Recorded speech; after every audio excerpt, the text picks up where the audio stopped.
సర్లే చెప్పు. కలుస్తాం కదా, అప్పుడు మాట్లాడదాం. ఇప్పుడు ఏమంటావైతే?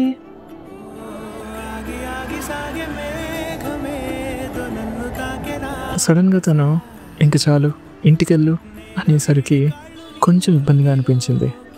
అంత మాట నిందా? అయినా బతికే ఉన్నావే. అబ్బా మీరుండండి, పూర్తిగా చెప్పేవారికైనా మీ వెటకారాలు ఆపొచ్చుగా.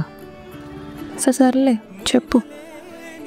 ప్రతిసారి ఢిల్లీ అలా వచ్చి ఇలా వెళ్ళిపోవటమే, ఈసారి ఉండాలనిపిస్తుంది అని ఫ్రెండ్తో చెప్పా. ఎందుకో అలా అని తను కూడా వెటకారంగా అడిగింది. ఎందుకు అంటే కొన్నిసార్లు కారణం లేకపోయినా లేదా చెప్పలేకపోయినా ఉండాలనిపిస్తుంది. అందుకే ఈసారి ఢిల్లీలో ఒక వారం కన్నా ఎక్కువే ఉన్నా. ఇంకా ఉందామని అనుకున్నా, కానీ సడన్గా ఎందుకో ఇంక చాలు ఇంటికెళ్ళు అని ఢిల్లీనే అన్నట్టు అనిపించింది. ఏంటి అలా అనింది? ఢిల్లీనా?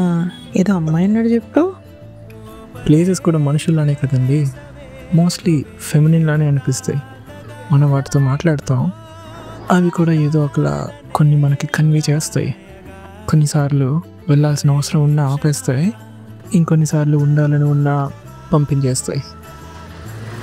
అబ్బో సర్లే కానీ మరి నెక్స్ట్ ఏంటో? ఏముంది, బ్యాగ్ సర్దుకుని ఇంటికి బయలుదేరా. దారిలో డ్రైవర్ అన్న అలా కారు దిగి అలా షాపింగ్ చేసి వచ్చాడు. ఫ్లైట్ గంట డిలే అయింది.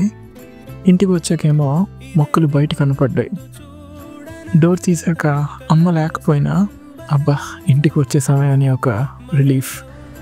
ఎంత మంచి ప్లేసెస్కి వెళ్ళినా ఎవరిని కలిసినా తిరిగి ఇంటికి వచ్చాక ఆ లైట్ ఫీలింగ్ ఉంటుంది చూడండి, అది ఎంతోసేపు ఉండదు కానీ ఉన్నంతవరకు మాత్రం బాగా అనిపిస్తుంది. ఇప్పుడు ఏమంటావైతే?